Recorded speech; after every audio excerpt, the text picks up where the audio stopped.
welcome to a new vlog. I'm in a reading slump.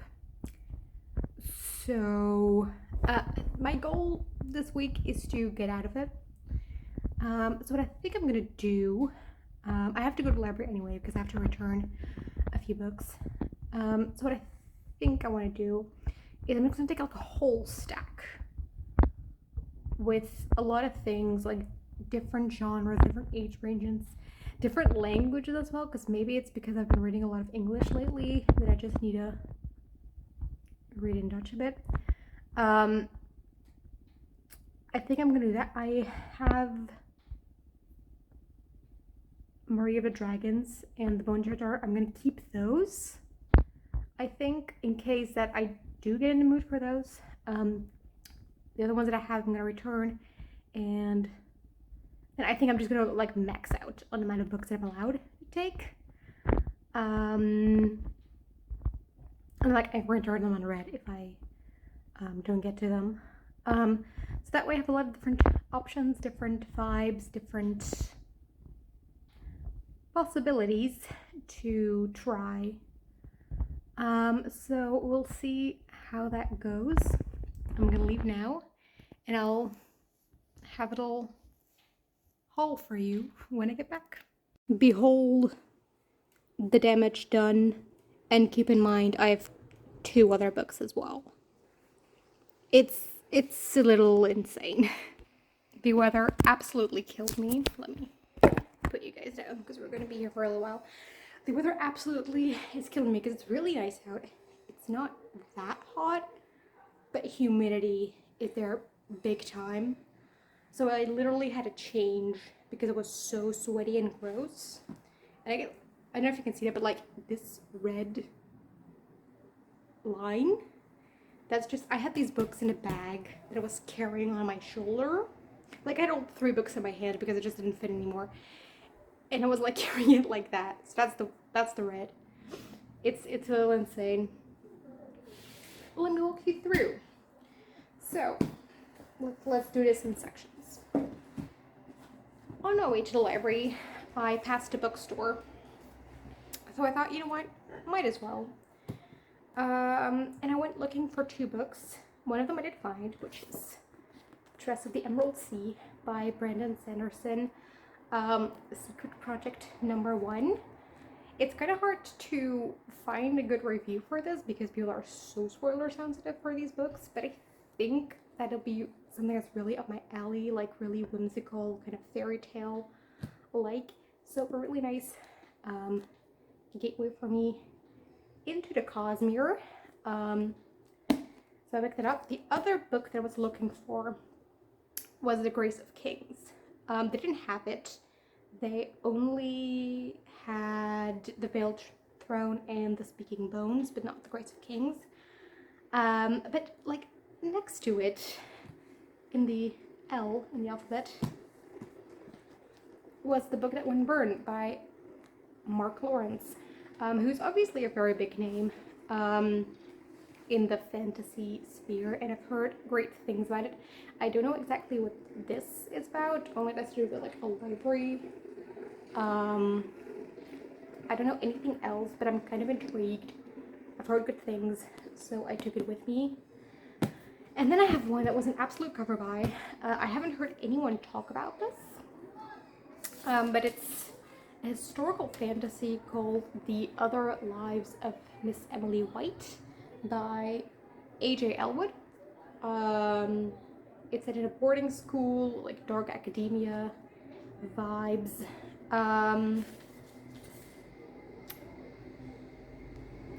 So I don't know, I haven't really heard anyone talk about it. Like it's about a teacher at a boarding school who maybe is who she says that she is. I'm curious. So I bought these 3.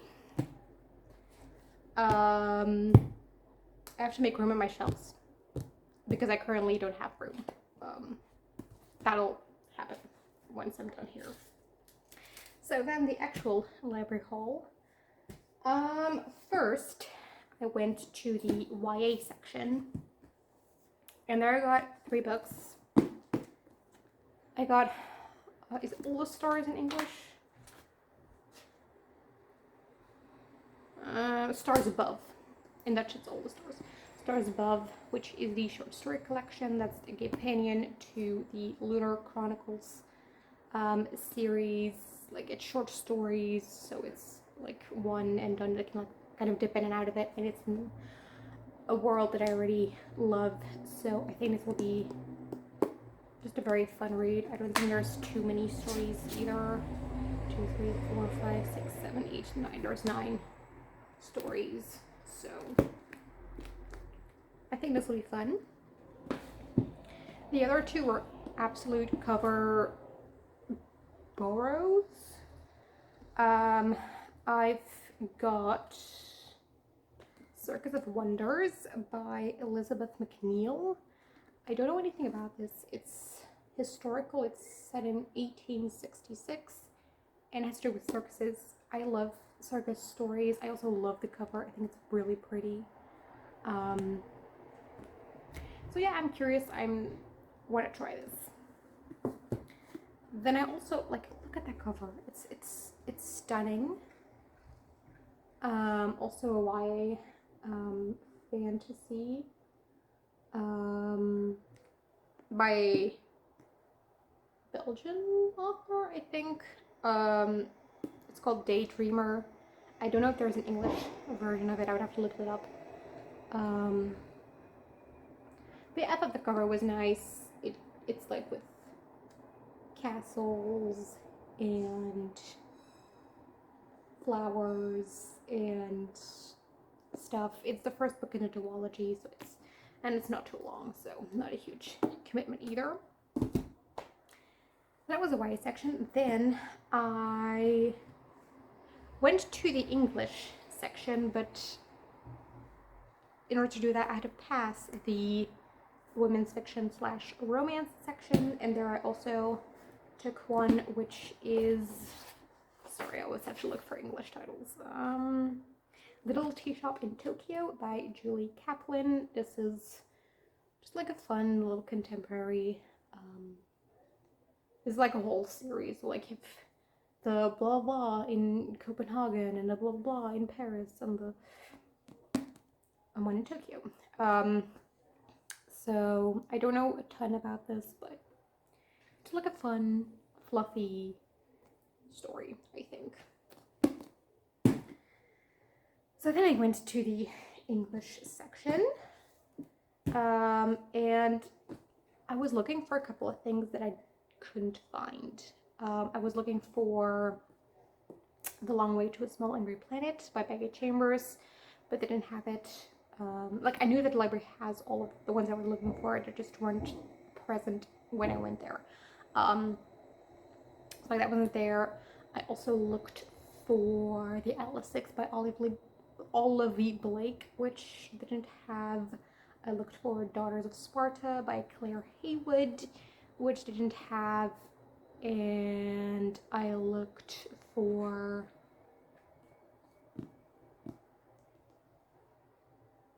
I can't remember what else I looked for. Anyway, they didn't have a ton of things, but then I stumbled across The Love Hypothesis, which I think will just be like a fun, a contemporary romance. Don't think too hard about it. Type read, just like this one, by the way. So I think that will be nice. I actually wanted to get the Dutch version because they also have it in Dutch, but someone else had it, so I got the English one. I'm curious. I want to see what the hype is all about. And then from there, I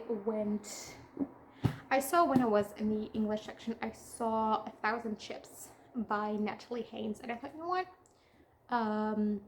Maybe like Greek mythology would be nice. Like, I also like Loki had the idea of getting Daughters of Sparta. Didn't have, like, the library does have an ebook of that. Also an ebook from another one I was looking for. That's La Fenice. I also was looking for that, but they didn't have it either. But I know they also have the ebook for that. So I maybe read those in ebook if I want to. But then I thought, you know what? Greek mythology retelling would be fun. But I don't know that I wanted that one necessarily. Because Alan and over at Libraries Alexandria and Tori over at Tori Talks talked about this book, and they said it was good, and I want to find a Greek mythology retelling that I actually like. So this is The Silence of the Girls, like Troy retelling. So yeah, from the women's perspective. So A Thousand Ships by Natalie Haynes is also from the women's perspective in Troy. So like it'd be fun to read both and compare the two, but I hope that this will be one that I actually end up liking, because that hasn't happened so far with Greek retellings. And then I went to the fantasy section and I got one book, which is The Child Thief by Brom. This is a Peter Pan retelling. That's all I know about it, but it sounded interesting. My friend Ty over at Ty the Reader Guy, I think it was him who recommended it at some point. So yeah, I'm curious. I want to see, maybe, like, this is not, like, looking at all the rest, this one is low on the priority list, but you never know. Then I went to like the comic and graphic novel section, where I got 3. I got The Pink Clover by Didier Crisse, which this was on my yearly TBR, and I'm very interested in this one. I went there earlier but never had it. I think the art style is absolutely stunning. I'll show you a little image. Like, look at it. I hope I don't spoil stuff. Or like you can actually see here as well. It's really pretty. It's about like a pub in Ireland called Pink Clover, and then the animals who live around that pub. And it seems fun. I also got 2 more. I don't know if they're English versions of any of these. But like I'll put them in the description. I always have all the books I mention in my blogs listed out in the description. So if there is, I'll put it there, but it's like, it's literally translated The Orphan Train. So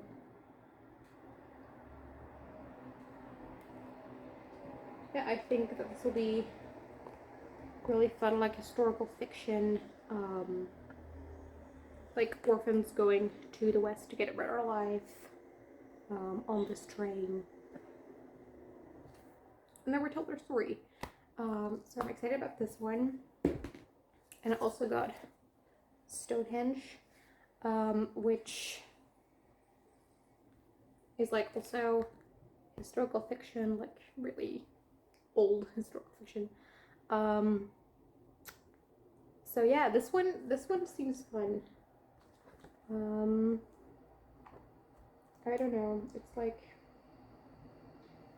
British, as in it's set in Britain. The authors are French, but so those are comics, and I have one more because I went to the thriller section, the mystery thriller section, where I went looking for that lot of Fenice, but didn't have it. But I did take The Woman in Cabin 10 by Ruth Ware. I'm so interested in this one. It sounds amazing. It's about a cruise, I believe. And then there is a woman from Cabin 10, and she disappears, or she's dead, or she gets murdered. But then, so she's tells it to people, and they're like, there's no one in cabin 10. Like, cabin 10 has been empty from the start. So, really intriguing. I'm very curious about this one. I've heard good things about Ruth Ware as an author as well. So yeah, I'm curious to see. I'm kind of excited about all of these, but it's a lot. Is it too much? Yes.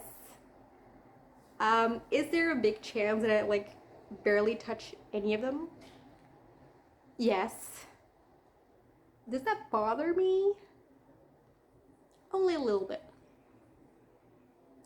While we're at it, I'm gonna show you some like books that I already owned. They're calling my name. Okay. These are also options. Ugh. The Stardust Thief by Chelsea Abdullah. Medieval inspired fantasy. I've heard good things. It's a debut. And I've been wanting to read this for a while, so this is also an option. Heartstopper by Alice Oseman. Graphic novel, like romance. It'll be a very quick read. And I've heard it's really cutesy and wholesome. So, this is definitely an option. Jade City by Fonda Lee. It's a permanent sticker. Oh no, why? It's printed on it. I hate that. But like also like crime gang war type thing, Asian inspired. I've also heard like I haven't heard anyone dislike it. I've heard some people are like meh, but that was like the lowest I've heard. I've never heard anyone like truly disliking it, so I'm very excited about this one. Astrid Barker Doesn't Fail, a contemporary romance. I've heard it's very steamy. I don't need a ton of steam in my romances, but I don't mind it either. So yeah, and then this Poison Heart by Kaylin Bayron. I think this will be very like nature-based, whimsical fantasy, like the way I like my world building done. I envision like very vibrant and colorful. I think that this will have that. So those are some options of books that I want to read right now. I don't know what I will start. This will be very painful to type out at the end of the week, like in the description. But that's the update. Sorry it has taken so long. But I hope you kind of cared. And I maybe talk to you again when I have an update. Hi, it is Thursday and I have an update for you. So, yesterday I started a comic. I couldn't find an English version of this, unfortunately. The original French title is Le Pré derrière l'église. So, unfortunately, no English one. But I really, really enjoyed this. This is set in an Irish village, and the POV character is this little squirrel here. And he lives in a tree on a meadow, because the title means the meadow behind the church, and there are some sheep as well. And every day this strange man in black comes out of this stone building, and he speaks magical words and gives treats to the sheep, and then he goes back into his building and his magical tower makes heavenly sounds. So the sheep can only draw one conclusion, this man is God. So they have made this whole religion around the parson of the village. And then one day he doesn't come out to do the things, and the sheep are at a loss because what are they gonna do? Like, their god is gone. And so there's like a divide in the between them. It's not subtle in its theming and its commentary, but I liked it. Also, the artwork is just stunning. Let me find you an example. Look how pretty this is. Like, it's so, like, oh my god. I loved it. So yeah, this was great. I loved it. The second album comes out either later this year or next year. I can't wait. And I hope that this is one of those comic series that continues forever, because I'm not ready for this to be over anytime soon. So that's that. It didn't take too long to wait. It's like 50 pages, and the pages are mostly images. So I finished it in no time. So I started The Silence of the Girls by Pat Barker. I'm not that far into it, so I can't say a lot. But this is a Trojan War retelling told from the perspective of Briseis. And I'm really into it. I like the prose. It's modern, and I've heard people criticize that. I don't mind that. I actually quite like that it's modern. I won't get into that. Because that's a whole rant. But I like the prose. It is one of those like more literary books where it's a whole lot of narration and very little dialogue, and usually I struggle with that because dialogue is what helps me connect to characters. So usually when there's like a lot of narration, I struggle with that. But no, with this one, I'm really liking it. It's really good. So I'm gonna read some more of this, and I'll talk to you when I have more thoughts on The Silence of the Girls. Bye. Hi, it is Friday, and I have updates. Most of all, I've been reading some more in The Bone Jar Daughter by Andrea Stewart, and I'm really loving this. So there are really two perspectives that carry this story, which are Lynn and Jovis, and then the other two, there's actually three perspectives, but two of them are kind of the same plot line, so I'll patch them together, who are Sand and Feliu/Ranami. And Sand is still really intriguing because so far we've only had three perspectives, three chapters from her perspective.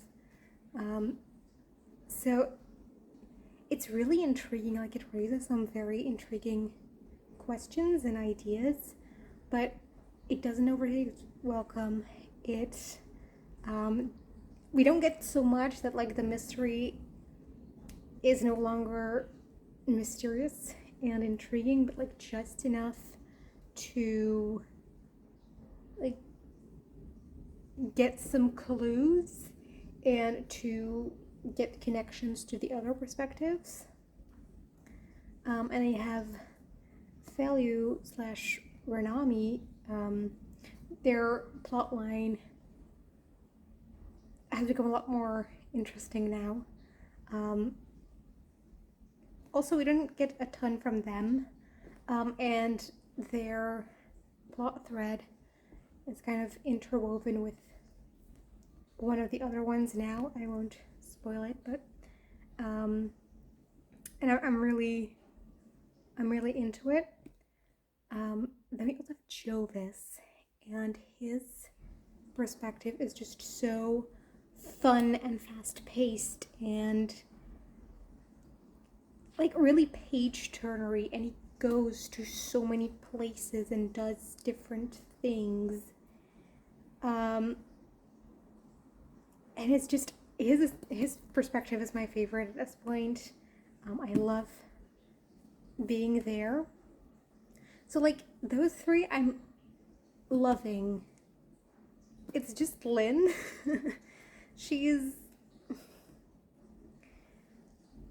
I feel like her perspective isn't really going anywhere.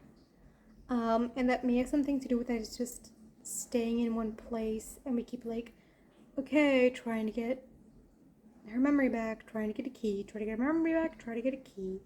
And it's just sort of a lot of the same thing over and over again. And so it feels like we're not moving as much there, which I'm not loving. So I hope that will get better. But so yeah, Lynn's perspective isn't my favorite, but aside from that, I'm really enjoying it. Also, I don't really know what to think of the dynamic between Lynn and Bayan.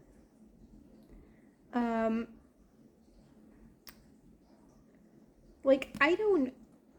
They have a weird dynamic going on. Where like, they have this rivalry, but also they've known each other for so long, but they also kind of hate each other, but also not. And I don't know, it's a weird dynamic, and I don't know if I like it or not.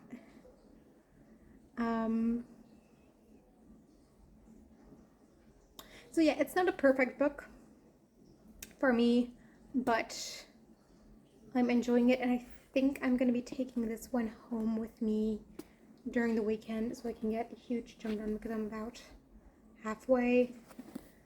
And I'm going to try and finish it next week. I have read a little more in The Silence of the Girls. I'm still liking this. I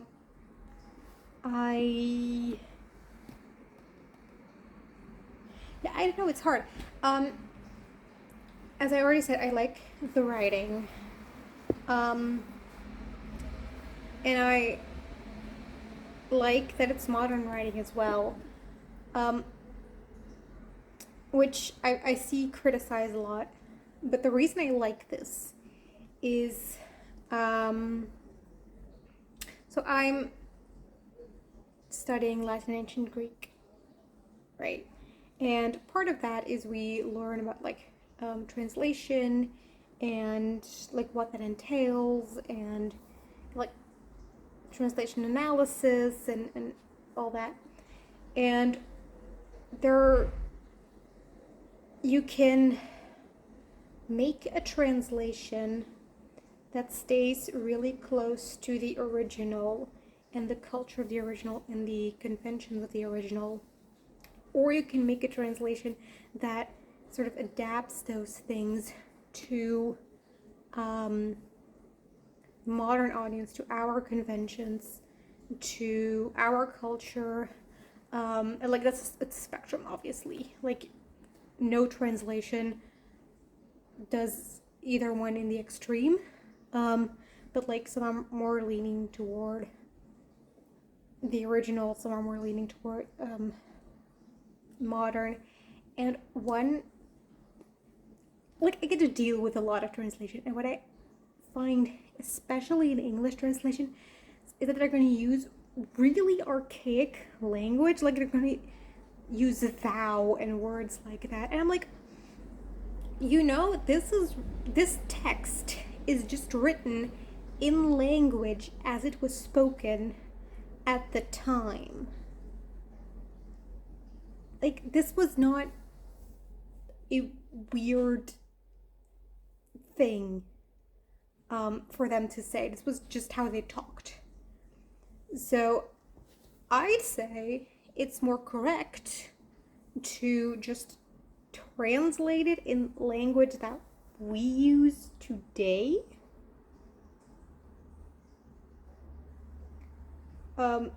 Because that's how it would have been perceived by them as well.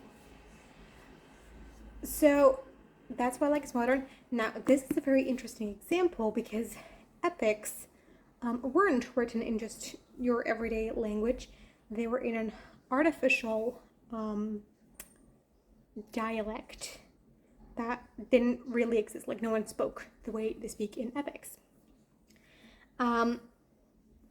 So this is an interesting example because we could also like think of it as a tragedy. In tragedies, the same way. Like, it was not an artificial dialect, but it was like more formal and more like not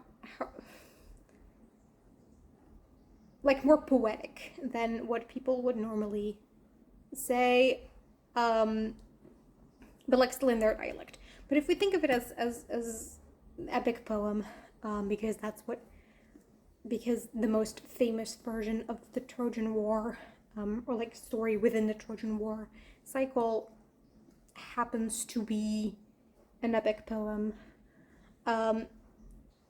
This doesn't follow any other convention of that genre. Like, it's not written in verse, it does not address the muses, it does not follow a single hero. Like all other conventions, it doesn't follow either. So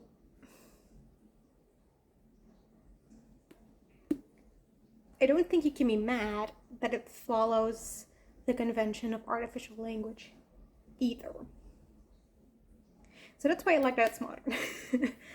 I hope I'm making sense. I'm liking Briseis in this, and the way it's portrayed very differently than what I've read so far. So I like that. In most retellings I've seen the relationship between Briseis and Achilles being romanticized, and here it is like super not.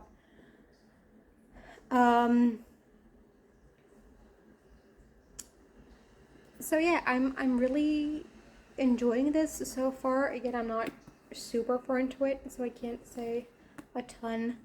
But I'll definitely continue reading this. So that's my update, and I will talk to you again at a later time. Bye. Hi, it is Monday. I've mostly been reading The Boneshare Daughter, and last time we talked, I mentioned how I wasn't really invested in Lynn's perspective, how I felt it wasn't really going anywhere, and how she was my least favorite POV in here. A reveal happened. And how can I... When she finds the book, if you've read it, you know what I'm talking about. I was intrigued, and then more reveals happened, and I was intrigued again. So yeah, I'm really invested in her chapters now. Like, it took me about like 2/3 of the book to get into her POV, but now I am. I have about 60 pages left. So I'm gonna try and finish this tonight. So that way I can go to the library tomorrow to return some books, because when I got like a huge stack of books you saw at the beginning, I never planned to read all of them. It's just when I'm in a slump, I like to try a bunch of different books. Don't have to hold this anymore. I just like to try a bunch of different books. And like different types of stories, different genres, different whatever. Until one grips me, and then I can pick up whatever. And the comic gripped me, and then The Silence of the Girls gripped me, and then this one. So I'm kind of out of the slump. I'm excited about reading again. So I'm gonna return just a bunch of them, because I don't want to be that I don't want to be that person who's just hoarding books and holds on to them for a very long time. And this deck is kind of overwhelming to me, so I think I'm gonna return like 4 tomorrow, because books are heavy. So I want to finish this so I can return this, and then this one as well, because I read it. And I think I'm also gonna return The Child Thief, and probably the Tea Shop in Tokyo, whatever the English title was. Like, these books are still on my general TBR to read at some point, just not now. So I'm gonna return those for tomorrow, and then probably like at the end of the week I'm gonna go again. If I finished The Silence of the Girls by then, I'll probably return that one. If not, then I won't. But so yeah, that way I don't have to carry 15 books at once. Just go it in little batches of 4. But yeah, I'm really into this one right now. So I'm gonna finish it tonight. Oh, at least I'm gonna try to finish it tonight. And then I can focus on The Silence of the Girls. So that was the update. I'll talk to you again later. Bye. Hi, it is later the same day, and I'm here to tell you that I finished The Boneshare Daughter. Some things happened that I did not see coming. But I really liked how this wrapped up. I think it was a very good ending for the first book in a series. Like, I wouldn't say you can read it as a standalone. Like, you do need the sequel to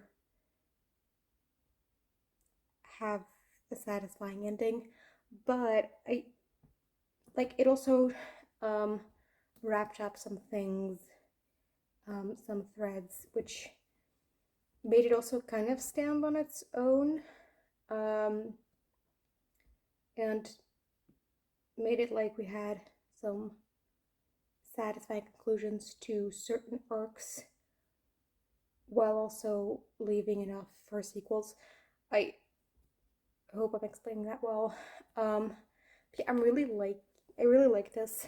I also like that this book was so readable. I just normally my attention span isn't that long when I'm reading. Like, I read a chapter here, a chapter there, and so I chip away at it, but I can't sit down for hours on end and just read. This one I could do that with. It's very, very readable. It also reads fairly quickly, I feel. So I like that. I'll definitely continue on. I enjoyed it a lot. I don't it won't be a 5-star read just because I had such trouble getting into Lynn's perspective for 2/3 of the book. But like a 4.5. I think this definitely deserves a 4.5, and it's a really strong debut. So I would recommend this book. So now I think I'm gonna switch to a comic first.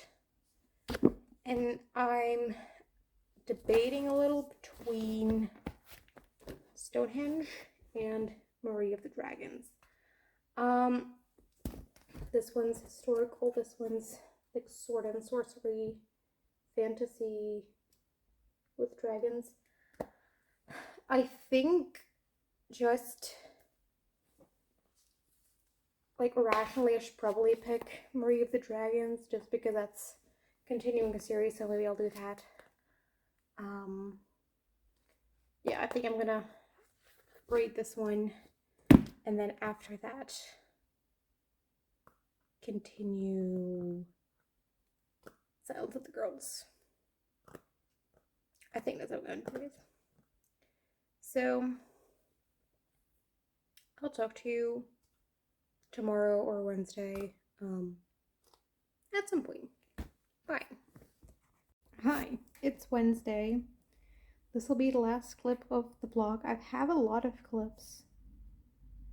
Usually I don't have so many updates. But anyway, I read the second album in Marie of the Dragons. I didn't love it. I'm thinking of giving it 2 stars. It's just this really wasn't for me. The character work is really shallow. The art style still isn't my thing. That was already a problem in the first album. And just overall, I think that this particular one was very messy and chaotic and clunky in some places. There were parts that I just felt we were missing a step. Like, instead of going from point A to point B to point C, we skipped B. We just went immediately to C, but we needed B. So we have that. The dialogue wasn't great either. I don't know if that's the translation I have or if that's the original, but sometimes he had sentences that, like, in and of itself were like perfectly fine sentences, but didn't fit in the context, and they did nothing, and they didn't mean anything in the context, and they were not in the right place. So that was really weird. And also just the art style itself. When I read the first album, I really liked how sometimes we would have 2 scenes happen simultaneously. It would switch back and forth. And then in like the use of color would distinguish between them. So like one would have a lot of warm tones, the other would have a lot of cold tones. So it was never jarring because you always knew where were. Maybe I gave them too much credit there, and it's just a coincidence that they were in locations where they would have used those colors anyway. Because we had like the same thing happening here where we were switching back and forth between 2 scenes, but the backgrounds looked exactly the same. Oh, I don't know if I can show you.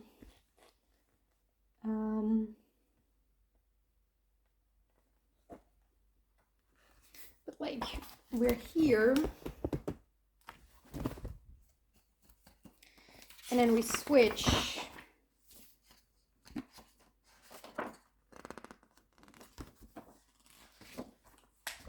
Wait, maybe it's before this. I don't know, it's after. And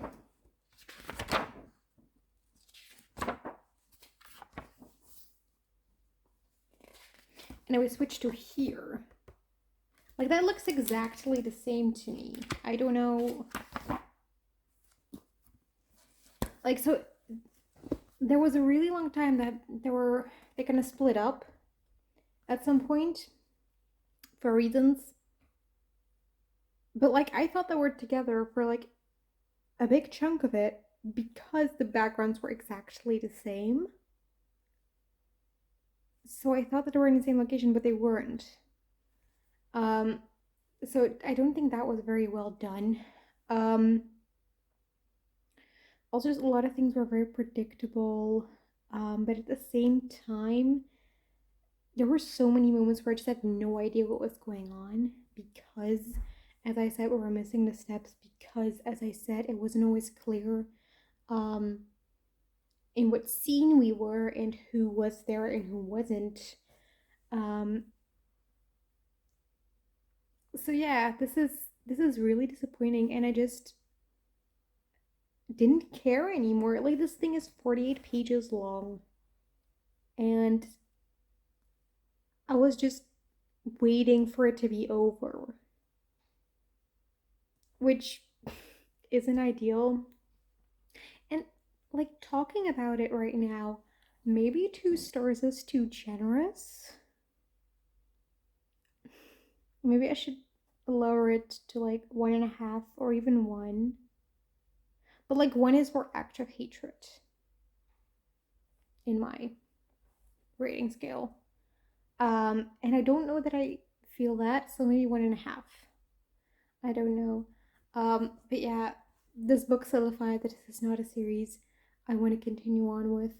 Um,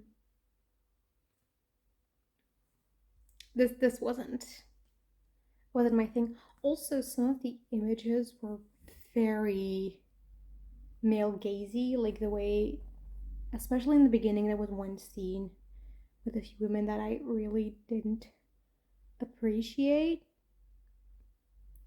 Because the thing is, it was like a woman was like central and we're just talking, so it's just an image of this woman. And like, you were looking right at the, but like right before that, there was like a man who was alone and he was cut off here. It's like they could have done exactly the same, but they chose not to. Which also kind of rubbed me the wrong way. So yeah, I didn't like it. There were other like random misogynistic slurs in here that were there for no reason at all. Um, like, one of the authors is a woman. So like, I don't know. It wasn't, I didn't love it. I won't continue on with the series. Um, yeah. I also finished the first part of The Silence of the Girls. Like, it's divided into, I think it's 3 parts. I finished part 1. Um, so I'm liking it, but not loving it. And I think I know what my problem is now. So when you're retelling a story, you never retell the story itself. You retell your interpretation of that story. And if it is a story with as many different versions and as many different ways that it's been interpreted over the years or the centuries, you're gonna have, like, different people are gonna have different interpretations of the story. And because I am so intimately familiar with my personal interpretation of the story, it is hard to put that aside and just go with a retelling of an interpretation that is very different in some aspects. That's my problem here. And I think that has also been my problem with The Song of Achilles by Madeline Miller when I read that. Um, and I can see that they like influenced one another, or at least have very similar interpretations. Um, because there are like quite a bit of similarities that is not something that I share.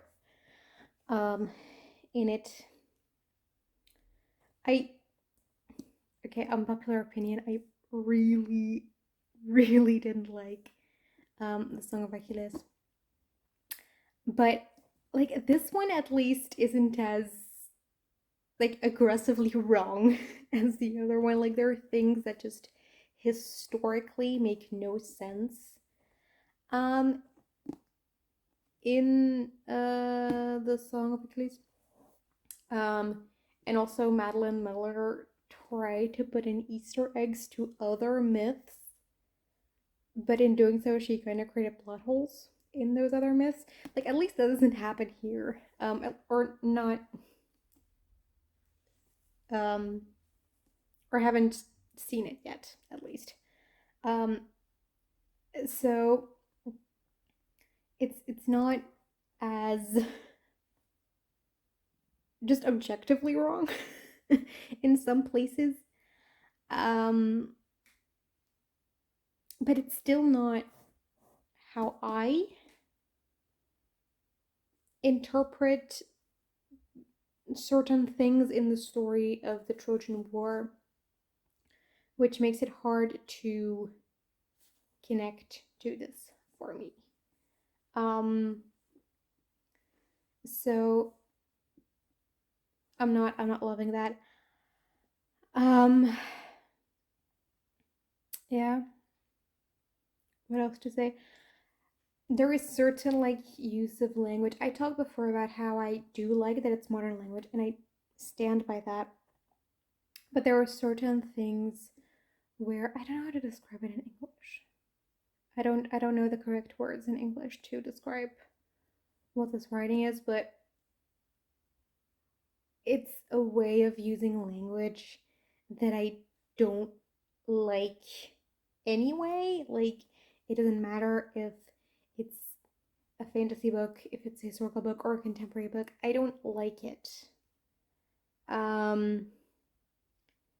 Very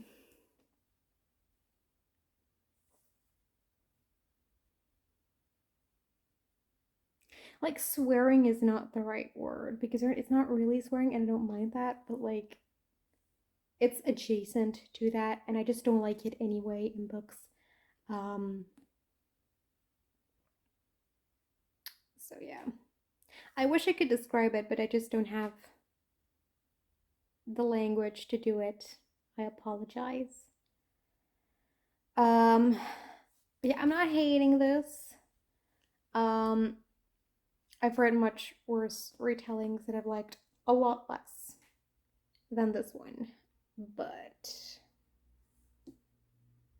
it's only fine. Nothing more than that. So that was a vlog. Um, we've reached the end. And this is also going to be my last video for a while because I'm gonna have exams and then I'll have vacation. And I will be spending the summer at my parents' house, and I don't like filming at my parents' house, so I'm not gonna do that. Maybe like a few videos are going to be up, I don't know, but that will be more exception than a rule. So count it that I'm gone until like September. So yeah, that's the video. How was your week? I am really bad at outros. I always they're really awkward. And I don't like them. So pretend that I did a proper outro here and I will see you again later.